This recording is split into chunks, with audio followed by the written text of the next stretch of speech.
નમસ્કાર. નમસ્કાર. શું નામ તમારું? મહેશભાઈ રાઘવભાઈ રાખોલિયા.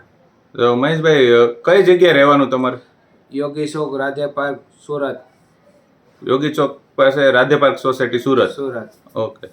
તો મહેશભાઈ, તમને શરીરમાં કંઈક તકલીફ હતી, તો શું તકલીફ હતી જરા જણાવો ને.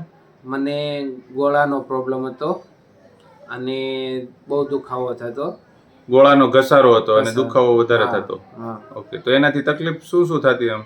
એનામાંથી ચલાતું નહીં, નીચે બેસાતું નહીં, પલાઠી નહીં વળાતી, આવા બધા પ્રોબ્લેમ હતા. આવા બધા પ્રોબ્લેમ થતા હતા. તો ડોક્ટરને તમે બતાવ્યું હશે ને? હા, ડૉક્ટરને બદલાયું, દવા લીધી. તો એણે શું કીધું?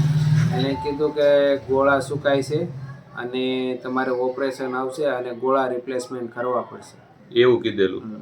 તો તમે પછી ઓપરેશન કરાવ્યું નહીં? અમે ઓપરેશન ન કરાવ્યું. તો મહેશભાઈ, અત્યારે તો તમને સારું છે ને?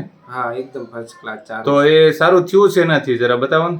એ મેં ફેસબુકમાં વિડીયો જોયેલા, ઘણા લોકોને ગોળાનો પ્રોબ્લેમ, પછી કમરનો, ઢીંચણનો, નસ દબાવવા, આવા બધા પ્રોબ્લેમનો મેં વિડીયો જોયેલો અને ત્યાર પછી મેં આ દવા લીધેલી. કઈ કઈ દવા લીધી જરા બતાવો દી. આ ઓર્થોમેગા. ઓર્થોમેગા. ઓકે. ત્યાર પછી કેલ્શિયમ. આ છે કેલ્શિયમ પ્લસ D3. એક આ ઓમેગા ફ્લેક્સ. ઓકે. તો આ ત્રણેય દવા લેવાથી તમને અત્યારે સારું છે? હા, એકદમ સારું. હા, ફર્સ્ટ ક્લાસ ચાલુ. પહેલા હું ગેટ સુધી ચાલી નહોતો શકતો, અત્યારે રોજે હું 3 કિલોમીટર સવારે ચાલવા જાઉં છું.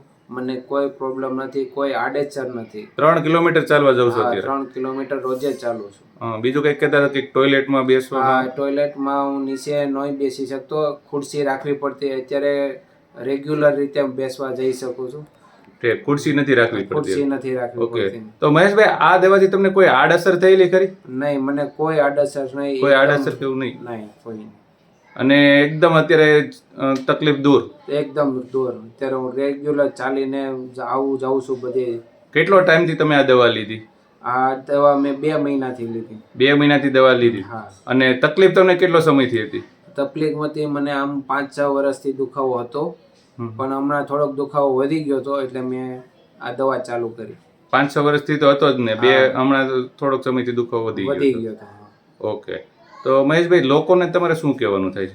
મારે લોકોને કહેવાનું એમ થાય કે જેને આ તકલીફ હોય, ગોળાની છે, કમરની છે, ઢીંચણની છે, નસ દબાવવી, આ કોઈ પણ પ્રોબ્લેમ હોય ને તો એને આ દવા લઈ શકાય, કોઈ આડેસર નથી. ઓકે. તો મહેશભાઈ, તમારું શેનું કામ છે? મારે શ્રીખંડ મઠો રસની મારી દુકાન હાલે છે. કઈ જગ્યાએ? અહીંયા શિવ પૂજન રેસિડેન્સી, યોગી ચોક. હા, તો એમાં પણ તમને તકલીફ થતી હશે ને કામ કરવામાં? હા, હું વજન પણ નતો ઉચકી શકતો, પણ અત્યારે હું પોતે મઠો બનાવી શકું છું, ઉપાડીને ફ્રીજમાં નાખી છું, કાઢી શકું. આમાં કોઈ પણ પ્રોબ્લેમ નથી અત્યારે. હા. ઓકે. તો એ સહજાનંદ મઠો એ તમારો છે? હા, ન્યૂ સહજાનંદ મઠો મારું છે. ઓકે. તો મહેશભાઈ, ઇન્ટરવ્યુ આપવા બદલ ખૂબ ખૂબ આભાર તમારો. Thank you.